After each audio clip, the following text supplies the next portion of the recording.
Prav lep pozdrav vsem skupaj in dobrodošli na današnjem večeru, na katerem v športno-literarni rubriki Pod lupo gostimo Tadejo Brankovič, ki je napisala knjigo Peta olimpijada in to je tudi knjiga, o kateri bomo danes spregovorili. Tadeja, živjo. Živjo, lep večer vsem skupaj in lepo pozdravljam tudi v mojem imenu. Vem, da Tadejo kar dobro poznate, ampak bom jaz na to par stvari o njej povedala. Tadeja Brankovič je nekdanja vrhunska biatlonka in udeleženka 4 olimpijskih iger, 1998 v Naganu, 2002 Salt Lake City, 2006 Torino, 2010 pa Vancouver. V Torinu je bila zastovonoša slovenske zastave. Vrhunskemu športu je bila zapisana polnih 20 let, v tem času kariere je pa tudi doštudirala in magistrirala. Prelomnica je bila poškodba rame po koncu ene od uspešnih karier 2007 v Sibiriji. Kmalu potem se je poročila in rodila hčerko Mašo in se potem ponovno vrnila v smučino. Potem je sledil ta zadnji nastop na 4. olimpijskih igrah v Vancouveru, ki smo jih že omenili, potem pa obrat, ki je njeno življenje postavil na glavo, ločitev, finančni zlom, diagnoza rak na prsi. Tadeja, ti si bila pripravljena in navajena svoje življenje imeti in držati na vajetih, potem se ti je kar naenkrat vse razpustilo. S tem, ko si napisala knjigo, se mi pa zdi, da si na nek način vajeti svojega življenja spet vzela nazaj v roke, a bi lahko temu rekli tudi kot neka iniciacija v nov krog življenja? To, da si knjigo napisala in izdala in v bistvu ponudila bralcem svoje življenje na platnu. Ja, ta knjiga je res nastajala v bistvu eno dobro leto po moji diagnozi. Bom rekla, da ta knjiga je moja terapija.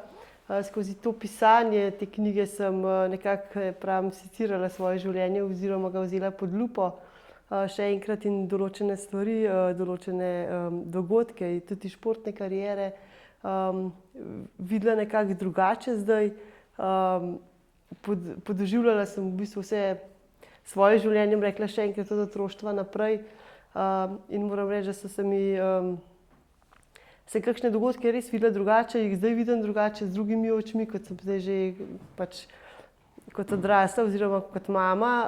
In to se mi zdi nekako z vsako stranjo, ko sem jo zapisala, da sem se na nek način res osvobajala in je res na koncu te knjige oziroma, ko je bila knjiga nekako izdana, sem res lahko rečem, da sem rekla neka druga Tadeja v tem smislu, da sem spustila preteklost in s to knjigo nekako postavila se na noge in zaživela nekako neko drugo življenje. Se razbremenila?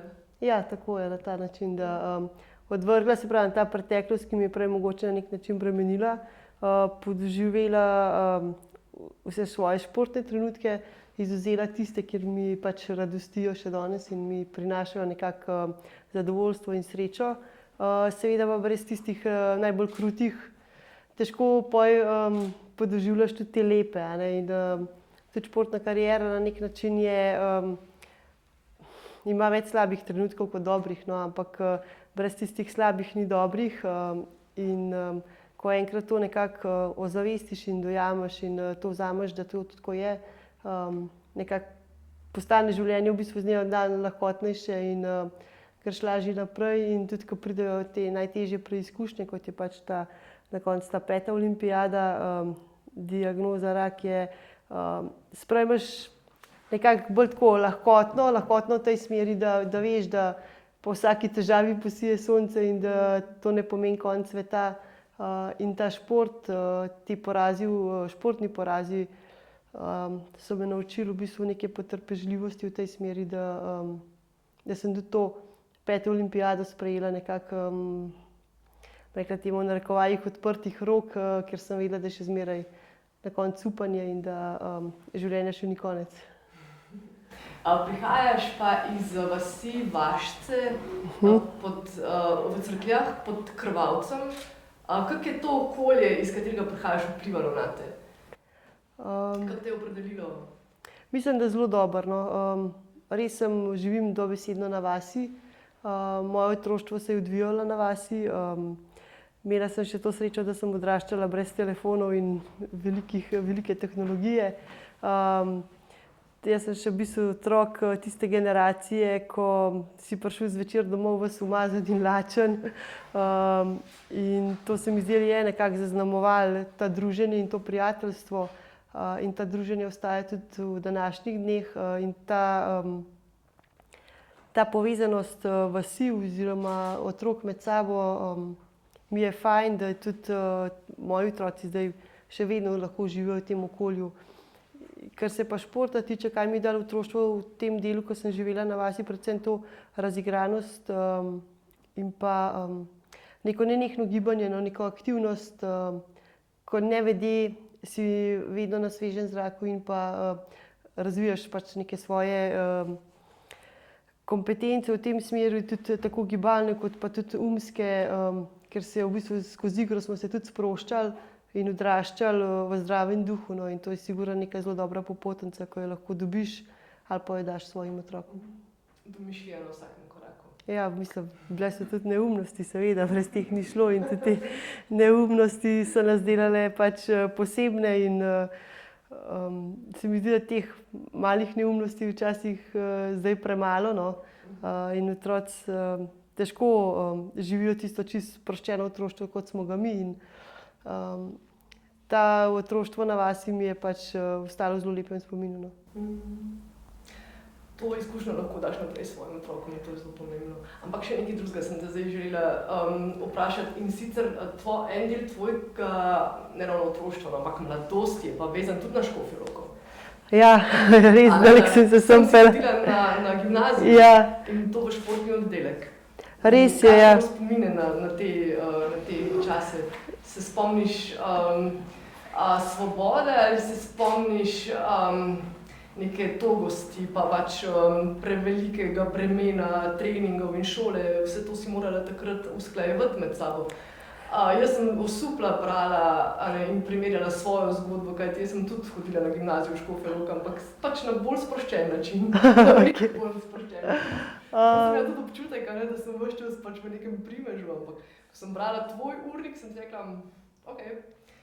In to, pravzaprav si se pripravljala na olimpijske igre takrat. Mislim, ja, Škofja Loka je en del mojega življenja zapisano v tem delu, tudi v knjigi. In pač jaz sem se vpisala res v srednjo šolo na Škofjeloško gimnazijo, športni oddelek, iz enega preprostega razloga, ker pač nisem vedela, kam bi drugam šla. In nisem bila jaz nek zelo dober učenec osnovne šole, tako da sem zelo veliko sedela za knjigami, zato da sem pač šla čez to, tako da z neko povprečno oceno. Tako da vedno rečem, da imam v bistvu doma najbolj vztrajno mamo na svetu, ravno zaradi tega, ker je mogla kar veliko presedeti z mano za šolskim knjigam, dolgo časa se mi ni odprl. In v bistvu jaz sem dosti pozno začela, no, v 7. razredu osnovne šole sem šele začela se aktivno ukvarjati s smučarskim tekom. To je na nek način ali pa na današnje standarde, neke družbene norme, ko ne rečem, kar dosti pozno. Vendar, ker sem imela to otroštvo na vasi in v bistvu to aktivnost, neko kondicijo in tudi starši smo živeli tako aktivno, smo preživljali prosti čas, sem imela pač neko kondicijo v sebi, tako da mi ni bilo pretežko začeti. Predvsem je bila pa volja tista in pa angažiranost moja, ta samoiniciativnost, da zaviham rokave in se res pač podam v tek na smučeh. Ker sem pa res hitro napredovala, sem se pa res vpisala na gimnazijo in v prvem letniku gimnazije pa je šla v biatlon. Ampak ko sem šla v biatlon, je bilo to res pač peklenski urnik. No.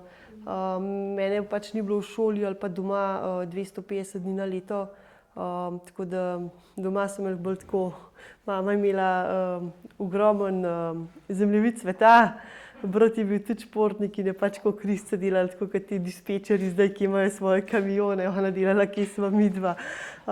In nekako smo to Ampak šola je bila pač obvezna, ja. Ni bilo pač še tega dela, tako kot imajo danes možnost poslušati predavanja, imeti Zoom, imeti, ne vem, prek računalnikov. Takrat smo se mogli zelo grebsti, da sploh prišli do zapiskov. Tudi kopije so bile zelo drage, a ne, tako da smo pač iskali izzive, kako priti do čim cenejših kopij, a ne. To je bil takrat največji izziv. Urnik pa ja, pot od doma do Cerkelj sem v avtobusu večinoma prespala, ampak vedno sem željo, ko sem se usedla v Cerkljah na avtobus, tisto trolo, še s harmoniko, sem se usedla tam natočen na en sedež, kjer sem imela noge malo višje tako. In zmeraj sem vzela zvezek s sabo z upanjem, da sem do Škofje Loke še ne vem kaj naučila, ampak običajno sem prespala. Ker ja, vstajanje je bilo ob 5 zjutraj, ker ob 6 sem imela že avtobus in v šolo. Srečo sem imela, da sem pač, da je mama delala v Kranju in da sem se v Kranju nazaj grede preoblekla v avtu, vzela smuči, pač opremo za trening in šla naprej na Pokljuko. To je pač ta del, ko nisem bila na pripravah in se vračala nazaj ob 6-7 zvečer. Pač me mama čakala z večerjo, potem pa še vsa naloga, tako da sem velikokrat šla spat šele okrog polnoči, no, in to je bil pač tempo, ki ga srednja šola zahteva tudi danes od teh srednjošolcev, vendar kdor zdrži to, pač je že na zelo dobri poti, da uspe. Res pa je, da zdaj tudi, ko jaz gledam pač te mladostnike, čez kaj grejo, si rečem, joj, kako, ker je, da bi danes še enkrat ponovila ta tempo, ga ne bi zmogla, ne, ker tudi če mi kakšna ura spanja zmanjka, že takrat tudi reagira moje počutje, ampak saj vemo, kako je, otroci imajo regeneracijo maksimalno in to pač takrat ta mlado telo zmore, no, in se nam ne smejo na nek način preveč smiliti, no. Kako pa to, da se ti je zgodil biatlon? Mislim, da si najprej razmišljala o smučanju, alpskem smučanju, potem si prišla na tek na smučeh, ampak biatlon je posebna zgodba, za katero pravzaprav se nisi sama odločila, ampak si bila nekako posrkana v to oziroma povabljena v ekipo, ki je nastajala. Ja, jaz sem res, moj mlajši brat Anže je 5 let mlajši in on je takoj začel trenirati smučarske skoke, ker pač on je želel, ko gre v 1. razred, da začne trenirati smučarske skoke, oziroma starša so mu tako obljubila, ko bo šel v 1. razred, da bo začel lahko trenirati, kljub temu, da je bil zelo, bom rekla, strahopeten fant, čisto drugačen karakter kot jaz, tako da je oče itak bil siguren, da bo on do takrat pozabil, a ne, ampak on to ni pozabil, tako da je šel v 1. razred, ga je mogel oče vpisati.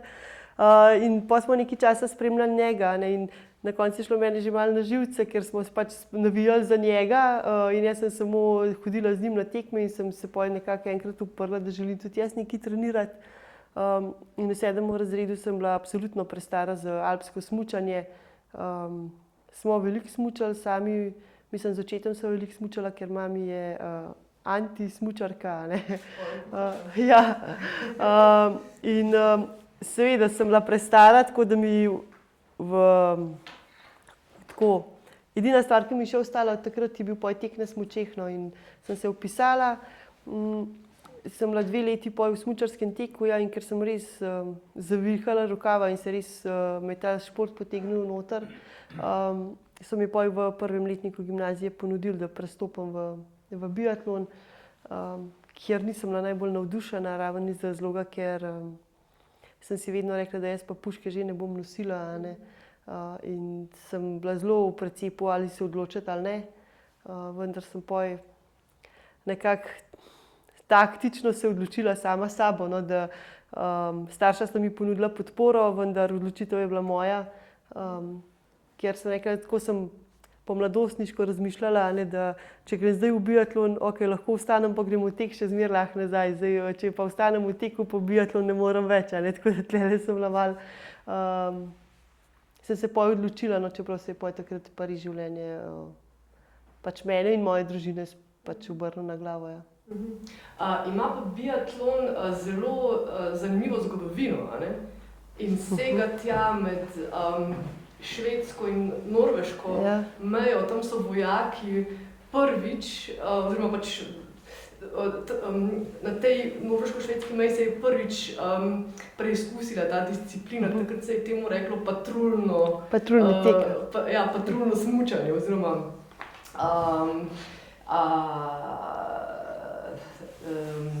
v glavnem, to je bil šport, ki ima korene stare tam 250 let in dejansko v pač teh vojaških vodah.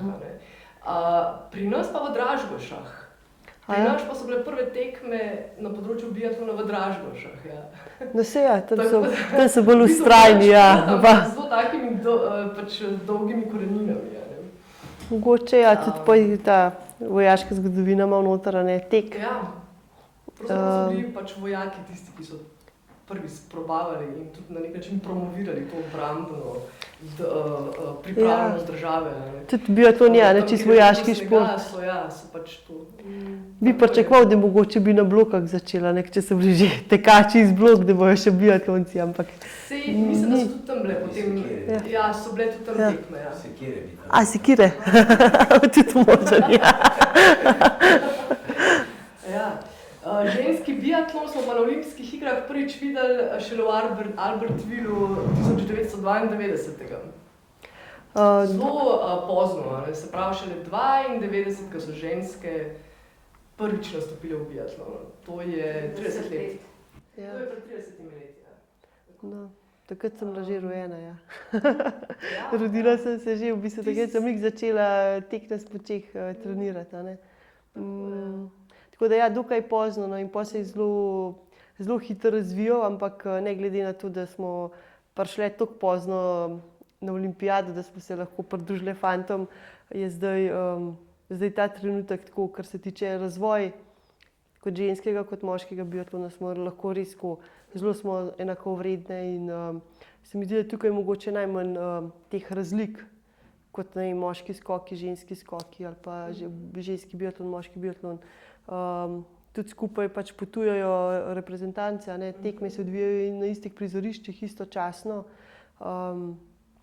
Tako da smo bili v bistvu kar uspešni, smo jih ujeli. No. Tako da se mogoče zdaj oni nas lahko bojijo.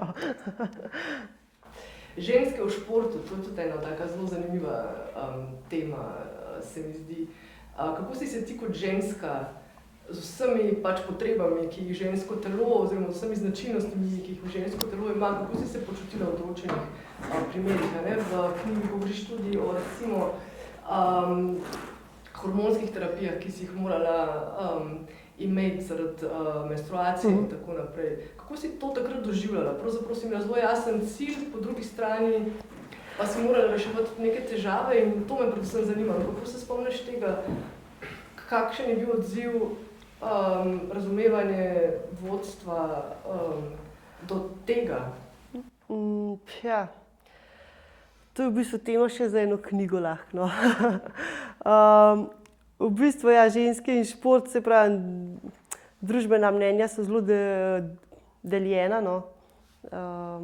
Ampak ja, tudi ženske pač so športnice in pač jaz mislim, da je to tudi prav. Vsaka se pač odloči po svoje, to je pač pravica vsake posameznice. Seveda pa v bistvu v športu, kot smo mi, mi nismo, ne vem, umetnostne plesalke pa drsalke pa tako, pač to je res na nek način bolj moški šport, garaški šport, In tukajle v neki ženski energiji biti je zelo težko, no, ker ti dihajo za ovratnik in ko k tebe želijo pač, da stisneš vse atome, pač ne moreš biti glih mehkužen ali pa da te prizadene pač vsaka stvar in tele dobivaš do trdo kožo, kar je pa za žensko na nek način slabo, ker ne more pač živeti v teh ženskih potencialih. Ampak zdaj iti čez to, kako sem jaz to doživljala, v bistvu takrat jaz pa s tem nisem neki tako zelo ukvarjala, ker tvoj cilj je jasen, ne. Vsake 4 leta pač imaš cilj iti na novo olimpijado, ne vem, vsako leto imaš nove cilje, vsako leto imaš svetovno prvenstvo, čakate na 40 tekem svetovnega pokala, 30-40, kolikor je, in ostalih tekem. In s tem se takrat niti toliko ne ubadaš, ali je zdaj prav, da sem se odločila za ta šport ali ni, ali kaj to zame dolgoročno pomeni. Niti ti noben tega ne predstavi, niti se pač noben trener s tem okrog tega s tabo ne pogovarja, ker tudi trenerjev cilj je jasen. Zelo zanimivo, ne. V tem kontekstu sem tudi razmišljala o tem, da je v bistvu žensko telo popolni objekt v profesionalnem športu. Tam si pač seveda kura, ki mora, jaz pravim, čisto res pogorejske zlata jajca, in dok jih neseš, si noter, ko te pač ni, pač kuro zamenjajo, ne. Zdaj se pravim, v Sloveniji kakorkoli je sigurno nekako lažje, če si pa predstavljate to neko Rusijo, ki jih čaka tam, ne vem, žensk zadaj, punc zadaj, malo morje, ki si želijo, zato tudi verjetno pride toliko do teh kršenja fair playa in pa doping pravil. In seveda mi tlele živimo res v zelo dobrem svetu, in v nekem standardu, ko vidiš to vzhodne države, v bistvu tam grejo punce v svet zato, da preživijo pač sebe, svojo družino, pa še, ne vem, 2 generacije nazaj recimo, ali pa 2 naprej. In tam ni več, tam ni občutka za to, da ona otroka doma pusti in mora iti, to je pač njej kruh in pač gre. Tako da tudi tlele trenerji se ne ubadajo s tem, kakšno škodo bojo nam delali. Res smo tlele v bistvu res, tako tudi povsod preberemo na lastno odgovornost tam, ali pa tukaj. Kot ste omenila to hormonsko terapijo, seveda veliko punc, dobro, jaz sem ena med njimi, ampak veliko punc tudi v današnjem svetu se seveda skozi več se zahteva od njih, in skozi bolj naporno je vse skupaj, in pač telo odreagira na nek način, pač moje telo odreagiralo tako, da se je hormonsko ravnovesje zaradi vseh teh naporov pač porušilo. Jaz na nek način danes, pač tudi lahko kot trener ali pa kot nek pedagog ali karkoli, imaš v obziru to, da razmišljaš mogoče malo širše, kaj se to lahko zgodi, ali pa imaš nek manever, da ga probaš usmerjati. Takrat trenerji ali pa večina trenerjev pa lahko tudi takih, da pač on ne razmišlja o posledicah, on vidi rezultat, on vidi, to je tudi njegova služba in od tega je odvisna tudi, ne vem, njegova družina ali pa njegovo življenje, njegova prihodnost. In tlele smo v zelo enem takem kočljivem položaju, in to hočem še reči, da punce, ki izgubijo menstruacijo, pač to je res hudo narobe nekaj in tam mora res zasvetiti rdeča luč, če ne trenerju, pač vsaj njej sami, in ga ni pač trenerja, ki bi jo lahko prepričal v bistvu to, da je to normalno, ker to pač ni normalno. In tlele je res pač to treba začeti ozaveščati, da mora punce ali pa ne vem, starši, ne vem, kakorkoli kdor, pač biti na to pozoren in odreagirati. V tem pogledu se mi zdi tvoja knjiga izjemno pomembna, ker opozarjaš na te stvari, ki se marsikomu zdijo nepomembne oziroma pač samoumevne, ampak v bistvu niso, in mislim, da bi morale punce tudi same bolj premisliti, v kar se spuščajo, takrat, ko se recimo spuščajo v profesionalni šport. V bistvu to, ja. Kaj bi ti svetovala svoji hčerki, recimo, ki bi se odločila za tako potezo, kot si se ti? V tem primeru imam že veliko takih vprašanj, ker punca je pač talentirana in zelo uspešna, čeprav je ona smučarska skakalka, ampak v bistvu tako, če sem čisto iskrena sama do sebe, jaz vem, kaj vrhunski šport zdaj prinaša, oziroma vem, kaj je tudi druga plat medalje, ker pač televizija in pa to prikaže res samo smetano, Ne pokaže, kolikrat ti jokaš, kolikrat si razočaran, kolikrat pač trpiš kjerkoli, ne. In jaz zdaj kot mama, ki sem to dala skozi, približno vem, kaj recimo hčer čaka, če se za to odloči ali pa če gre po tej poti. Bistveno je še, kar je treba poudariti, je to, da ti vrhunske kariere pač ne moreš napovedati, a ne, v bistvu ti lahko samo slediš in vrhunska kariera športnika ali pa to se pač zgodi skozi proces, a ne, in da se to res zgodi, to je zelo majhna verjetnost v končni fazi, a ne. Zelo dober primer ali pa tako karikirano povedano je tako, da veliko lažje verjetno na lotu sedmico zadeti, kakor pa pač postati nekak vrhunski športnik, a ne, v tem smislu, ker to, kakor neka starši ali pa to, ko se vlaga v to, pride zelo majhna peščica iz tega ven. Zdaj kot mama, kaj bi hčerki svetovala? Zdaj, jaz mislim, da ji prepovedati ne smem, a ne. Pač niti to ni moja pravica. Jaz kot mama jo lahko samo spodbujam in pač sledim njenim željam in jo pri tem spodbujam. Odločitev je vsekakor njena in ji pač nimam pravice na nek način korigirati pač njenih želja ali pa njene poti. Tako da lahko sam stojim, čakam in sprejemam njene želje in jih pri tem probam ji pomagati jih uresničiti. To je to. Zdaj, kam bo šla, je pa pač to. 13 let bo. Ja. Tako da to je še mlado, a ne, ampak ne morem jaz zdaj zaradi svojih izkušenj reči, ne, da je to brez veze, da je pa raje v šolo hoditi, a ne. Pač je to njena želja, njen motiv, in nimam pravice tega vzeti in jo lahko spodbujam in pa, da ne bo enostavno. Kaj bi rekla, Tadeja, talent ali predanost? Kaj bolj vpliva oziroma kaj bolj pomembno? Predanost. Predanost je predvsem tista, talent vsekakor pripomore k temu, da mogoče nekoliko lažje uspeš, ampak talent se mi zdi, da pride v ospredje tako v teh mlajših letih.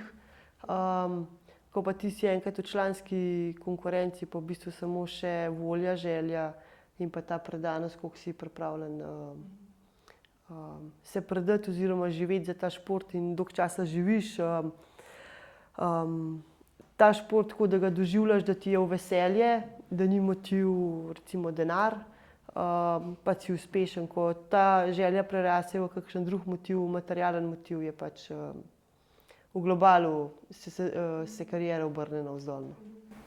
In kako po vseh teh naporih profesionalnega športa ohranjati željo močno in živo? Kako ti je to uspelo? Ker se mi zdi, da si bila vedno polna energije, ne glede na vse. Veliko je bilo tudi porazov, ne?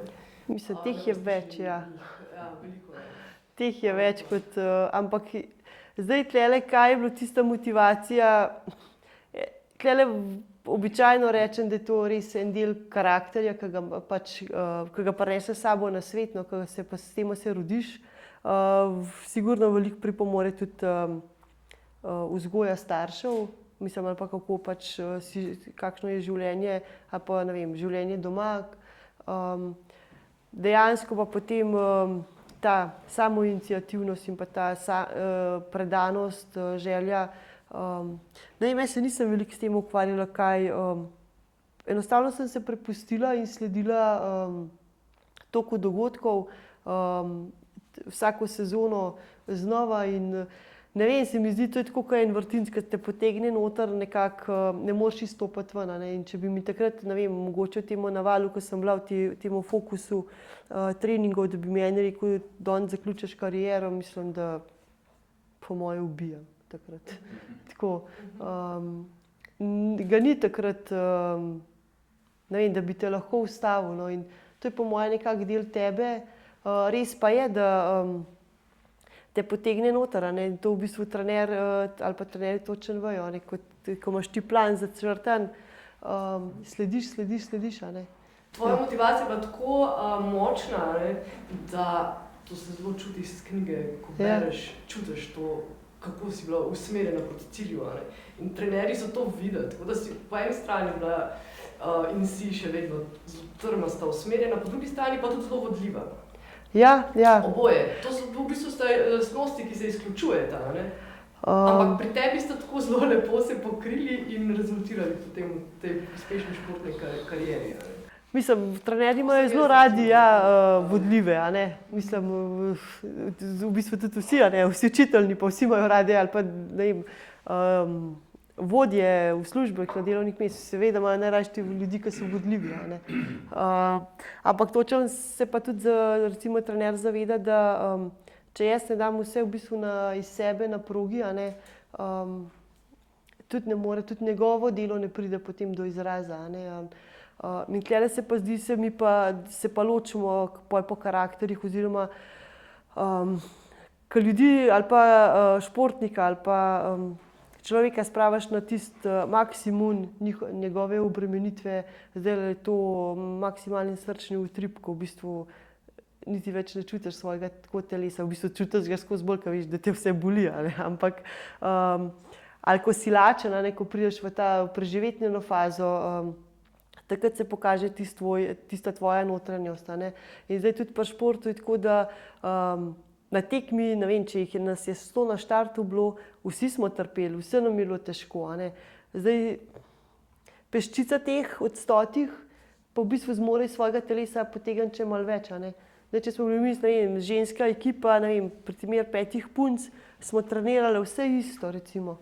A ne, samo kakšen naredi še kakšno minuto več, kakšen se preda, kakšen tako, ampak v osnovi vloženega truda na samo treningu, tisto, kar smo imeli skupaj, je enako. Zdaj pa odvisen je pa spet od prehrane, od volje, od želje, kako se ti počutiš, kako ti pristopaš na tekmo, z strahom, z veseljem, to.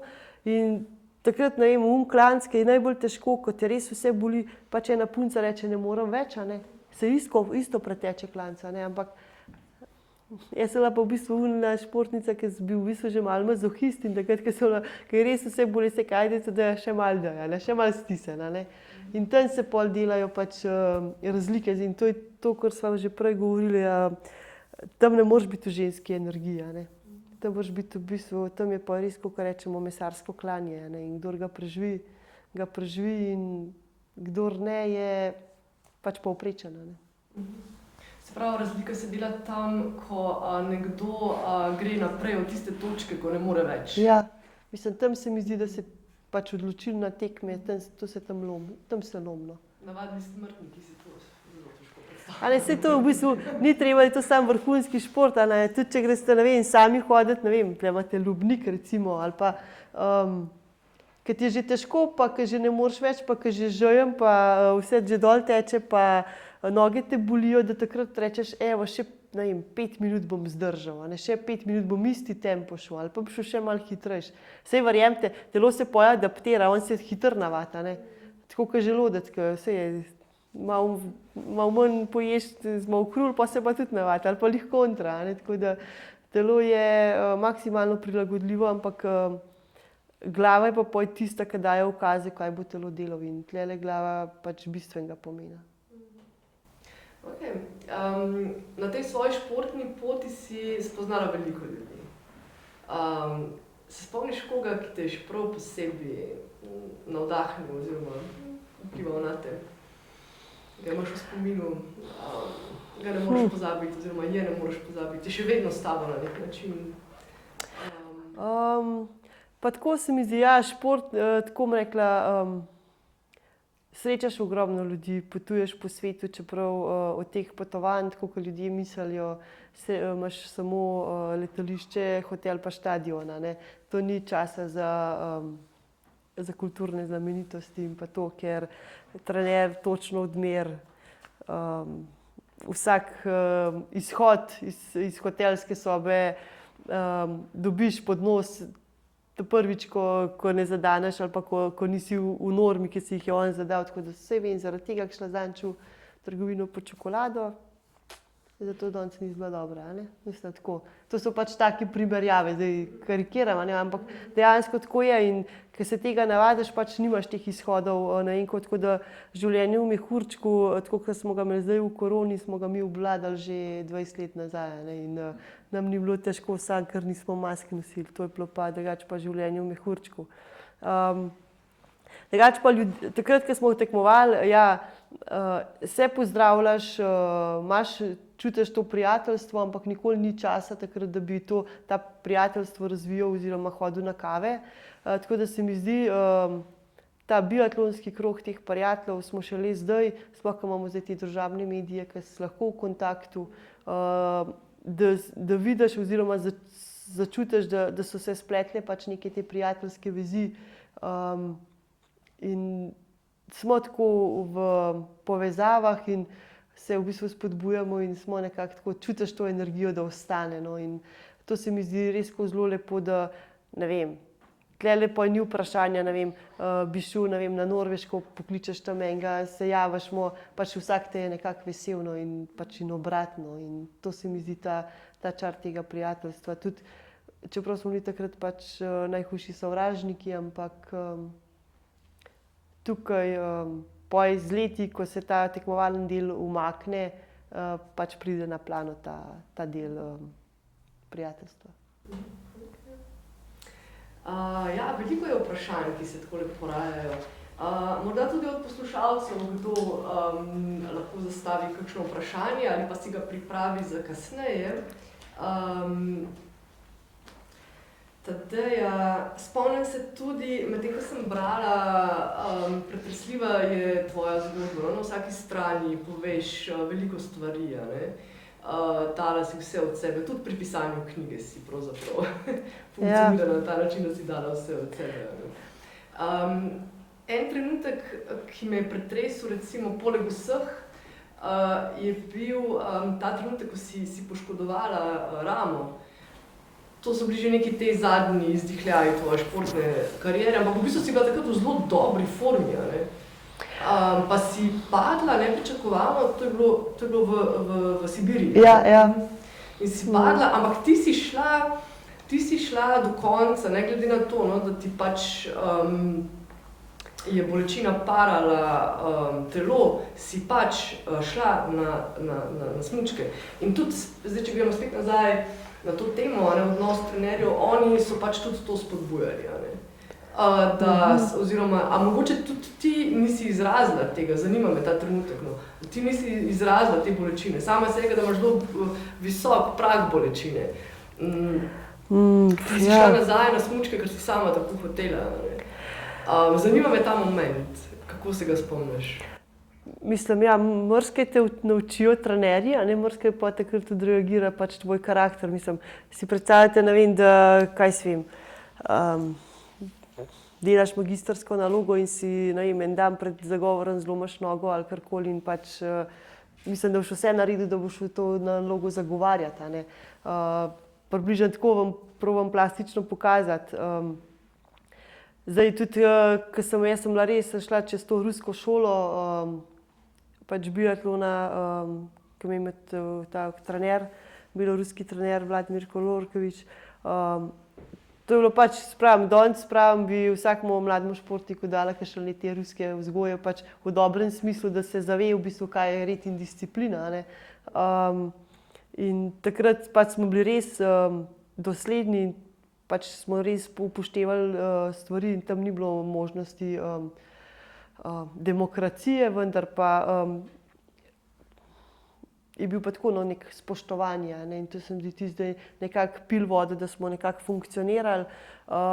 Ampak jaz sem bila takrat 100% pač usmerjena v to, da bom jaz uspela, da bom jaz pač imela sem tudi Cimro v sobi Andrejo, takrat Grašič.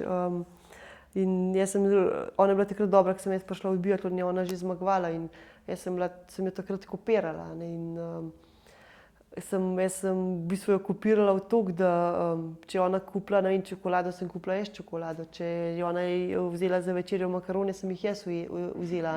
V bistvu, ko je ona lučko ugasnila za spat, sem jo jaz ugasnila. Ampak to je bilo v bistvu v tem noter ker jaz sem sama sebe prepričala v to, da če jaz delam tako kot ona in če ona na to foro zmaguje, pač bom zmagala tudi jaz, ne? Ampak na koncu je izkazalo, da to pač ni bilo najboljše. Trenerje pa tudi se spomnim, ko smo bili na pripravah, kdaj pa sem bila, ne vem, res zmatrana ali pa vročino, pa tako, pač, ja, majčkam poči, popoldne boš pač dobra, ne, pač, to je bilo pač nekaj normalnega, ne vem, pač, to danes striktno vem, da ni, ne, in ta izkušnja, kot smo prej govorili, za mojo hči, pač je to dobro, da vem, da če je bolana ali pa da ima vročino, nimaš pogojev, da greš na trening. Ampak jaz takrat, tudi ta tekma pol, ko sem se poškodovala, recimo, ne, jaz sem takrat hotela tekmovati, ne, jaz nisem rekla, pač kakšna punca bi rekla, jaz ne morem, pač boli me, ne, jaz sem rekla, ja, boli me, ampak pač bom šla, ne, ker če si v življenjski formi in da ti eden reče, da ne moreš iti na štart, ne, mislim, težko to sprejmeš. In takrat sem se res poškodovala v najboljši sezoni, bila sem res, rekla, takrat tisto sezono tik pred, po tej sezoni sem se poročila, no. Ampak jaz sem šla po stopnicah in sem padla na stopnicah, v bistvu, ker so bile ledene, in mene v bistvu vse, kar mi je bolelo, mi je hrbet bolel. Jaz sem pa šla na strelišče k trenerju in sem rekla, jaz ne morem dihati, ker me vse boli, a ne. Pa je rekel, a bo šlo? Bo, a ne. Ampak nekako te gre, a ne, mislim, probaš vse narediti, naslednji dan me pač, to se je pol stopnjevalo, tako da so me peljali k nekim francoskim fizioterapevtom, da so me nekako naštelali, da sem v bistvu sploh šla lahko na štart, a ne. Ampak to je ena ta notranja motivacija, ker v bistvu ne popustiš, ker veš, da vsaka priložnost, ki bo zamujena, v bistvu imaš eno priložnost manj za to, da lahko, ne vem, zmagaš na tekmi, a ne. In tisto tekmo sem pol še zelo dobro ustrelila, v bistvu sem imela res zelo dobre šanse za zmago, čeprav se pol ni šlo. Bistveno je bolj to, ne, da meni takrat tisti trenutek ni to rama bolela, kot se pol izkazalo, je bil večji problem hrbet. Ampak ne vem, to kar greš, no, pač ne popuščaš in tudi če te boli, pa že se jokaš doma v telefon, pa da te vse boli, pa da ne poješ, ne vem, 2 lekadola prej pa greš, pač sam. To danes z mojimi očmi si rečem, to je absurd, a ne, ampak Če samo sebe ja, poslušaš, zdaj, a ne. Ali pa, ko sem to podoživljala v knjigi, sem rekla, ampak brez tega pa pač ni uspeha, a ne. Brez tega pač je v športu težko, a ne. Ja, to je tisto, kar pol, zato je, a ne, šport, iz tega vidika je pol šport krut, a ne, ker če te ni, pač par tekem gre mimo, gre sezona mimo, pride naslednji, ni sponzorjev, pač ni zaposlitve, nimaš tekme, pač to je en začaran krog, ki te vleče, in to je ta kruta realnost po športa. Imela si načrt, se mi zdi, za vsako sezono iz olimpijskih iger oziroma iz pač ene olimpijske sezone v drugo, iz enega leta v drugega. A si imela tudi načrt, kako boš končala kariero? Si videla tudi to točko na premici? To pa res nisem nikoli. Res sem šla sezono za sezono običajno, ali pa tudi ta olimpijski cikel, ki si bil noter. Nikoli si pa res nisem tako imela te časovnice, okej, 5 let posvetim športu, pa kar je, potem pa zaključim ali pa tako. Te časovnice nisem nikoli imela in tudi si nisem nikoli predstavljala, kdaj bom jaz v bistvu zaključila kariero. Zato mi je bila takrat ta poškodba res nesprejemljiva, da bi mi to nekako preprečilo kariero, oziroma nisem hotela sprejeti tega, da sem jaz res toliko poškodovana, da bom sploh eno sezono spustila, no. Niti, v bistvu jaz sama nisem verjela, še manj pa v bistvu so verjeli v to trenerji, a ne. Ker saj, če bi v bistvu trener ali pa ekipa nekako rekla, okej, zdaj je takole, daj bomo naredili, en let počivaš, naredili neki plan, bi mogoče lažje sprejela. Tako pa si točno vedel, da v bistvu si njim pomemben zato, ker je svetovno prvenstvo pred vrati, a ne. ti pa v bistvu ne moreš teči, si pa je konflikt interesov pol in tam se je začel pol lomiti. In to je težko pol nekako sprejeti.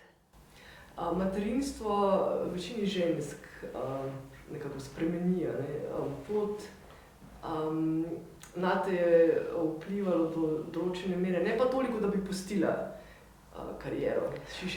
Si rodila in si potem zelo hitro skočila nazaj na progo. Ja, to je lih to, ker nisem imela da bom rekla, začrtane poti, tekmujem do tega leta, potem rodim, ne vem, karkoli. Ampak življenje, se pravi, usoda izbira svojo pot, in pač mene je v najboljši sezoni presenetilo, da sem se poškodovala in kljub temu še želela tekmovati naprej, vendar sem pol v bistvu že celo poletno sezono, ko sem se pripravljala na to, še vedno upala, da ne bo potrebna operacija, no. Ampak je šlo potem toliko daleč, da pač to ni bilo možno in čakala me je pač enoletna rehabilitacija. In v tem času sem zanosila in ko sem rodila Mašo, nekako nisem bila še pripravljena postaviti puške v kot in sem se nekako pol odločila, da nadaljujem. Pač sem dala, s pogojem, da pač hči potuje z mano. In to so mi pač tudi odobrili pol v reprezentanc, tako da je hčerka potovala z mano. Imela sem svojo varuško sestrično, s katero smo pač potovali po Evropi in tako da je Maša preživela z mano še pol 2 sezoni pa pol, no. Da so bile nek tak, jaz pravim, babi tim potovanja po Evropi, vedno nabutan avto, do konca pakiranja kovčkov, plenic, mleka, vse, ampak to je bil en del pač mojega življenja. Takrat mogoče nisem vedela, ali delam prav ali ne, ampak danes definitivno podpišem, ko še enkrat in ponovim to zgodbo. Ta šport, biatlon, za katerega si se odločila, to je res del tebe, ne? Tukaj ni šlo za nobeno naključje. Mislim, da je primer ženske z neko prej si govorila o usodi, kaj usoda prinese. Nekaj prinese tudi v Ziberko. Se mi zdi, da nečemu pravzaprav da določenim stvarem v življenju sploh ne moreš reči ne, da včasih nimamo pravzaprav možnosti za odločanje. Maša ti je pa tudi dala možnost, da ostaneš v športu, ker je bila pridna, spala in je. To je res, ja. Pustila, da greš. Jaz res verjamem v to, da pač, ko se rodimo, imamo pač plan življenja in ga že imamo in pač sledimo. Zdaj samo, koliko se temu nekako upiramo. Bistveno se mi pa zdi, da res sledimo pač srcu in da slediš res na nek način sebi in tule v tem delu sem sledila sebi, čeprav sem se mogla kar nekaj časa pogovarjati sama s sabo, kaj zdaj to pomeni, a to pomeni egoistična mama ali zapostavljanje otroka, ker glede na družbene norme, če pogledamo materinstvo, imamo porodniško eno leto in jaz sem si sama sebi zdela čudno, ker pač meni to, da sem 1 leto doma in hodim na kave in previjam otroka, pač mi nekako ni šlo skupaj, ampak družba pa nekako to k tebe pričakuje, in sama s sabo sem imela pač kar nekaj sami pogovore, ja. Si se spraševala, kakšna mama sem, ali sem dobra mama? Tako, ja. Bolj to, si iz družbenih razlogov ali pa družbenih norm. Ampak ko sem enkrat ozavestila, da je to pač moj poklic in da če bi jaz šla nazaj v službo in potovala po svet, zato ker bi imela sestanke enkrat, ne vem, na enem koncu sveta, drugič, pač bi bilo to verjetno sprejemljiv, bi bilo to normalno, ali pa bi bila še pohvaljena, joj, naša je pa toliko pridna, potuje po svetu, ker ima toliko sestankov, ker pa športnik pa gledam malo drugačnimi očmi. Ampak, ko sem enkrat te tabu teme nekako prebila, je pač pol steklo. In Maša pa ja, bila je verjetno tudi ona pripravljena to sprejeti in je bila res pridna. Tako da ona je živela, rekla takrat, sanjsko življenje v tem smislu, ker je bila skozi v družbi pač rekla zdravih ljudi. Pa rekla, živela je športno življenje, takrat, ko sem bila jaz na treningu, je bila ona zunaj, ko smo mi počivali, ona počivala. Navaditi se je mogla, pač hotelske hrane v tem smislu, da zbirčnosti ne obstaja, ker če ni jedla, pač je bila lačna, ne? Ker kuhali ekstra nismo. In tlele iz tega vidika pač vlečem same pozitivne stvari. No. Kakšna je Tadeja danes po vseh teh izkušnjah, ki si jih potem po koncu športne kariere doživela? Veliko stvari se ti je potem postavilo na glavo povsem drugače. Ali je bila to tudi usoda? Ali misliš, da si bila ti? Ali diagnoza rak je bila prelomnica zate? Ja, mislim, ja.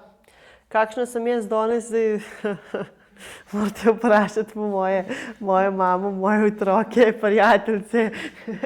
Se veste, če vprašate otroke, se verjetno najbolj grozna mama, ne. Če prijateljice, ne vem, se pravim, to je drugače pa verjetno drugačna, kot sem bila v športni karieri, to sigurno, ne. Tako da, kaj ste me še vprašali? Ja, pravzaprav... To je stranski učinki moje terapije. Ja, 5 do 8 in ne morem verjeti, da je pač ura že 5 do 8, a ne. Zdaj za konec, da pač diagnoza raka... Ja, to je, kaj je spremenilo moje življenje. Za konec oziroma za nov začetek. Večina ljudi si tega ne more predstavljati, a ne. Čeprav ima marsikdo s tem izkušnje oziroma pač je doživel, a ne. Ti si zelo mlada. Če ne bi odkrila bulice na prsih, ki je bila zelo invazivna, se pravi, imela si invazivno obliko tumorja, te mogoče več ne bi... Ja, mogoče res, ja. Tako sem jaz po tvojem pisanju, po pač besedah zdravnikov, se pravi, nekako je šlo zelo na tesno. Ti pa si ostala borka, ta mentaliteta športnice ti je ostala tudi v času zdravljenja. Mogoče nekaj v tem za spodbudo vsem, ki doživljajo podobno situacijo. Mislim, ja, moje življenje se je spremenilo, bom rekla, ne toliko mogoče po diagnozi, sigurno na drugačen način še bolj, ampak mene je stresilo življenje potem po ločitvi, no, in ločitev je bila zame ta največja prelomnica. Ne v smislu temu, da ostaneš sam, da pač sem mama samohranilka, da moraš 2 otroka spraviti do kruha, da pač so vse stvari, ki se prej mogoče v družini delijo, pač ostanejo na tebi. To mi je pač tista, kako naj rečem, ta moška energija iz športa ostala in pač nimam potrebe po tem, da bi mi kdo zamenjal, mislim, peljal avto na servis, da žarnico zamenjal, da pač to glavfa. Ampak ta del kot družinska celica, kot družina je bila pač meni vrednota številka 1 in ko porušam pač, ko sem porušila ta del, to vrednoto, bi pač to zame nek tak osebni poraz, no, in čez to sem zelo težko stopila. Lahko rečem, da verjetno je bila tudi bolezen nekako posledica ločitve potem. Ta rak dojke je v bistvu zelo čustven rak in verjetno je to en del posledic te stiske pustil tudi na meni, ker pač ločitev res ni bila lepa in niti enostavna. In to je pač je tako šlo in pol pri tej diagnozi sem dejansko pol ko sem izvedela za to, no, sem pač tlele bil, rekla, planet na moji strani ali pa svet na moji strani ali pa Bog na moji strani, kdorkoli, da sem oziroma zelo hitro ugotovila to in se je pač tekma v bistvu začela.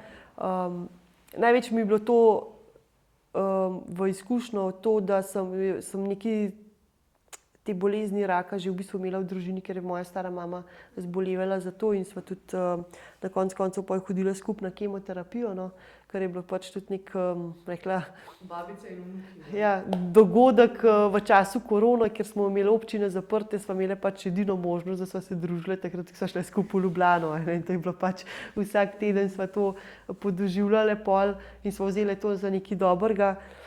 In lih ta del, ki sem v bistvu že poznala malo del te zgodbe bolezni, se v bistvu nisem ustrašila, ne, ker mama je to zelo dobro prenašala in se enkrat, če ona to zmore, pač bom tudi jaz. In tukaj definitivno me na nek način reševal šport. Jaz sem to si čisto športno predstavljala, pač nova tekma, kjer rabim cilj. In ko pristaneš na Onkološkem inštitutu, jaz pravim, takrat si v varnih rokah. Najtežji del je pač, ko tavaš od zdravnika do zdravnika in ne veš, kaj ti je. Veš, da je s tabo nekaj hudo narobe, vendar noben ti ne zna pokazati pač na križišču prave poti. In ko si enkrat na Onkološkem inštitutu, jaz pravim, takrat to vsakmu rečem, si v varnih rokah in takrat veš, kaj je tvoj fokus in greš štartne palčke proti cilju. No. Velika razlika zame je bilo pa to, no, se navaditi, oziroma mi je še vedno izziv to, da vse te 4 olimpijade prej so pač merile hitrost, čas, pač štoparica je bila moja največja sovražnica, ne. Medtem ko zdaj tukaj na te 4 olimpijade sem se lahko pripravljala, sem trenirala, smo spremljali napredek, smo delali analize, testirali pač moje zmogljivosti, ne vem, preverjali na raznih testih, v kakšnem stanju sem recimo. Medtem ko na tej 5. olimpijadi diagnoza rak pač tega ni in to mi je bilo najbolj tisto, se soočiti s tem, da ne vem, kje sem, a ne, in tukaj zdaj na tej poti, na tej tekmi pa samo pač zaupanje v to, da je vse v redu, zaupanje v sebe, da pač tudi to tekmo zmorem. In dejansko tudi ob teh najbolj črnih trenutkih se podoživim to, da tako kot na teh tekmah, ko si bil poražen, ko si bil v bistvu v črni luki, ko si se počutil slabo, ko si na koncu, če si predstavljate kot val, ko si v valu noter, pač je tam je tema in val pride za to, da te vrže ven v nov val in jaz pravim, za vsakmu ovinkam, greš do naslednjega ovinka in upaš, da je tam svetloba, če jo tam ni, pač greš en ovink naprej in nek siguren je, a ne, in jaz imam to, sem prepričana v to in tlele pač sploh ne mislim, kaj je drugačno, da bo in ni pa enostaven, to pa sigurno ne in je dan, iz dneva v dan pač nek boj. Ni to boj, ampak sprejemanje pač nekih drugačnih tudi fizičnih sposobnosti in to mi je zdaj pač ta terapija, ki jo še dajem čez, izziv to, da se v bistvu sama sebe sprijaznim s tem, da ne morem več v klanec laufati, naj mi 6. prestavo, ampak pač grem sam še z 2. ali pa s 3. Ampak da sem v pravi rekreativc, brez ure, brez štoparice, ko noge zapečejo, se ustavim, pogledam okrog, kakaj sonce je in greš naprej. Tako da ja, ko je, pač ko pridete do tega ali pa če poznate koga, biti potrpežljiv, sprejeti to, se ne ustrašiti, zavihati rokave, živeti življenje vsak dan, ker in pač moj moto zdaj iz te knjige je pač vsak dan je čas za nasmeh, za upanje in pa za hvaležnost in bodite hvaležni za vsak dan sproti, ker vsak dan lahko najdete zelo veliko hvaležnosti, kljub temu, da mislite, da je najbolj črno, kar obstaja, ampak poglejte okrog sebe in bodite hvaležni, da ste tle, živite življenje in življenje je lepo. In še ena mogoče, da puško lahko vržemo v koruzo tudi jutri, a ne? Ja, mislim, vsaj kdaj zjeze, pa to je lahko tudi večkrat na dan, ampak tako dobesedno pa ja, tudi če jo kdaj vržeš, jo lahko še zmeraj pobereš, pa greš naprej, mogoče lažje. Tadej, jaz ti res želim vso srečo na tvoji poti in sem prepričana, da ne samo 5. olimpijada, ampak da te čaka še kakšna in da boš zborbala. Ja, hvala, se pravim. Da si rojena zmagovalka. Mislim, da je tukaj tvoja zmaga. Se pravim, druge opcije. Takrat v biatlonu. Ja, mogoče mi življenje lih to, mi jo ni dal tam, pa mi jo dal tukaj in ta bistvena, se pravi, želim si še plan ali pa to-do lista, kaj še vse želim podoživeti, je še zelo dolg, tako da pač ni še opcije, da končam. Ja, tako da ja, vsak dan znova in Pač vsak trenutek, ko mi je opcija, da doživim neki, tudi tista, tako da ja, greš z nami, sem pa, jaz sem tukaj zmatrala. Ne, grem, ker ne vem, če bi to lahko šla. Tako da vsak dan se veselim. No. Če ima kdo od vas med poslušalci kakšno vprašanje, imate zdaj priložnost, da Tadejo vprašate, če vam kakšna stvar leži na srcu ali bi radi kaj povedali. Če ne pa se kamera ugasne. Če ne pa potem. Ja. Prav, najlepša hvala vsem. Evo, Me zanima, ob največjem naporu, pritisk, utrip, koliko je to? Jaz sem v bistvu v osnovi zelo nizek puls, ta srčni puls, tako da jaz sem maksimalen puls, kar sem imela tam 193, več ni šlo, ampak tudi v mirovanju sem imela zelo nizkega, tako da jaz sem imela tudi v mirovanju najmanj 29, 30, ja. A utripa? Ja, zjutraj, to je to, ko oči odpreš, pogledaš. Ampak nekateri pa v bistvu isto vrhunski športniki imajo pa čez 200, pa jutranjega 60, to je malo je tudi prirojeno. Je pa veliko se pa da natrenirati, to sigurno, tako da zdaj nisem več v tej formi, tako da. Jaz bi imel vprašanje tudi tako tehnično. Ja. Biatlon je šport, ki združuje dve veščini, dve znanji, ki sta si diametralno nasprotna. In to me sprožil gospod, ki te vprašal. Mi med tekom, kolesarjenjem, znanjem, blazno zvišujemo srčni utrip. Pač vsak v tistem svojem rangu. Ko pa streljaš, je čisto mirno. In zdaj, to sta dve lastnosti, ki nekako ne greta skupaj. Kako med biatlonci poteka ta pogovor, debata, diskusija, kreganje? Zakaj mi je šlo na streljanje dobro, ali mi ni šlo? Mislim, ta konflikt med dobrim tekom in dobrim streljanjem, čisto iz tehničnega vidika, kako ste to občutili, kako se to pogovarjate? Bistvena je glava, Mislim, glava je tista, ki odreagira. Ko pridete na trening, v bistvu padajo nule, več ali manj. Skoraj tako. Zelo veliko več smo procentno uspešni kot na tekmi. Pa isto pod visokim pulzom treniramo pa to. Ampak tako, tam je, točno veš, če na treningu fališ, rečeš, dobro se, jaz sem falil, pa naslednji spet prideš pa zadaneš. Na tekmi pa točno veš, da moraš, zdaj moram zadeti. In lih ta moram je sporen. In tukaj dejansko najbolj uspešni strelci so oni, ki rečejo, prenesem trening na tekmo, iz tega vidika, da odmisle pač vse, da je zdaj to tekma, ampak je samo rutina. Rutina pa v bistvu prihaja skozi trening, ampak to pomeni, da ti nič ne razmišljaš, ko greš na strelišče, ko se peleš na strelišče, kaj bom zdaj naredil, da bom pokrovček odprl, da bom seržer pravilno not ustavil. To je vse avtomatizem. In če si to sposoben narediti, je zelo velika verjetnost, da zadaneš. Tako, kot pravi ta zadnji biatlonski strel, to je običajno zato, ker ti rečeš, 4 sem že zadel, to je samo misel, še enega moram, in ti še eden sigurno ne pade. Ja, zato, ker prekineš to rutino.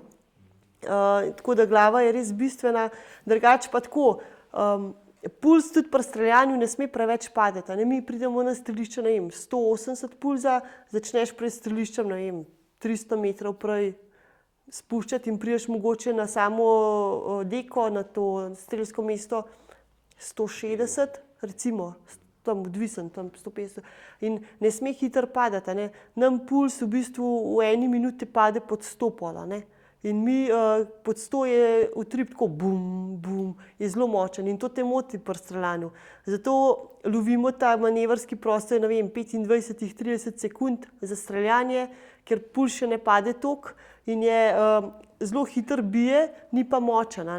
Mi ga čutimo, zato zmeraj pravimo, predolg si strelov in ko predolg strelaš, ko pa vidite, začnejo počepe delati pa to je zaradi tega, ker se v bistvu že toliko treseš, puls je toliko padel in ne moreš več uloviti puške. Tako da rutina, glava pa to loviti ta manevrski prostor optimalnega pulza tam okrog 150-160.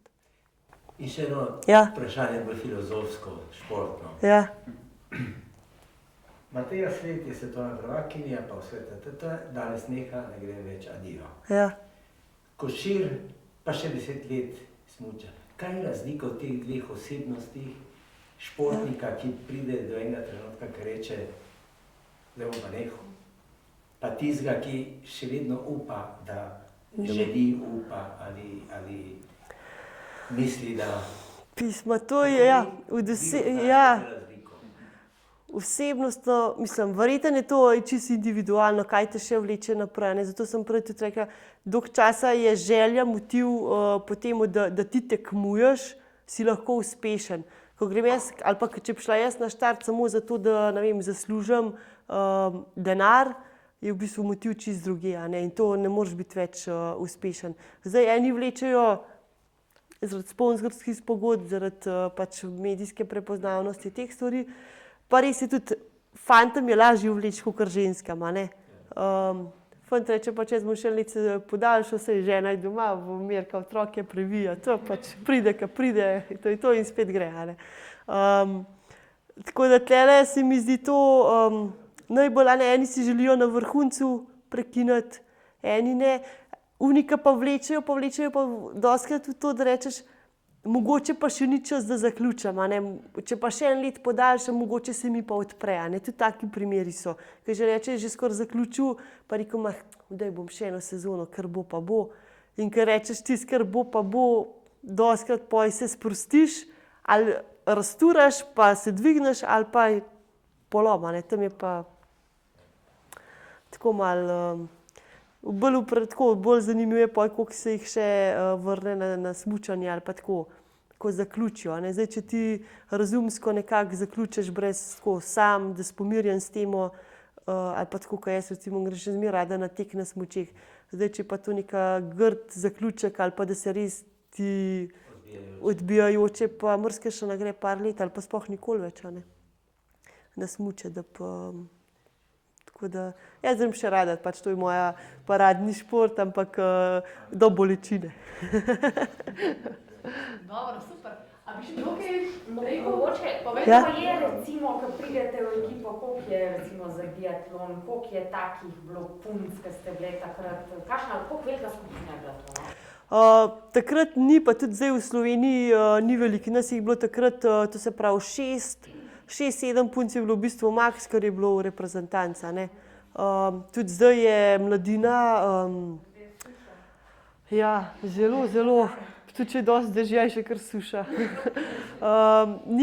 Jaz ne vem, moje mnenje tako je bolj, da ti otroci skozi bolj neki v vatu zaviti in nobeden se jim ne da več truditi, a ne. Pa otroci bi se mogoče še trudili, samo starši rečejo, pa kaj boš tak šport izbral, veš, koliko se to matraš, a ne. Saj otrok to ne ve, koliko se matra. Ja. A ne, je pa res, da po drugi strani pa zdaj trend v tem, da smo začutili, da se je treba čim več gibati in starši zelo veliko, tako, tem mlajšim, osnovna šola recimo, da jih je kar nekaj v klubu, a ne, ki si želijo starši, da so v naravi, je res vsestranski šport, ni veliko poškodb, gibanje je raznoliko, a ne, ampak ko pa prideš pol na one nivoje, je pa že pol, kva se boš matral, a ne. Tako, sam, lih to se malo se pa more pomatrati, sam danes res mladina je zelo instant, a ne. Ta Google takoj vse dobi, a ne. Niso časi za rusko šolo. Mislim, časi so, samo če bi starši v končni fazi pustili trenerju pač nek pravice, da v bistvu on to izvaja, a ne. Zdaj pa, če starša dobiš, pa rečeš, si pregrob, a ne. Ali pa težko, a ne.